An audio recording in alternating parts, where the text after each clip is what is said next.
Deadly storm wreaks Himalayan havoc. A severe snowstorm hit Nepal's Himalayas near Mount Yalungri. Avalanches triggered by the storm have claimed at least 9 lives and left 7 Italian climbers missing. Emergency rescue teams battle blinding snowfall, freezing temperatures, and disrupted communications at remote base camps. A police spokesperson stated that rescue efforts face extreme challenges amid harsh weather. Meteorologists warn that further heavy snowfall will worsen conditions throughout the high-altitude region.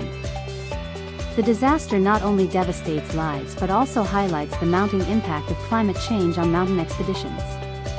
Communications remain disrupted, increasing fears of further casualties and isolating remote communities. This unfolding tragedy urges us to heed safety warnings and stay informed amid nature's fury. Keep alert, prepare wisely, and learn from this catastrophic event now for your safety.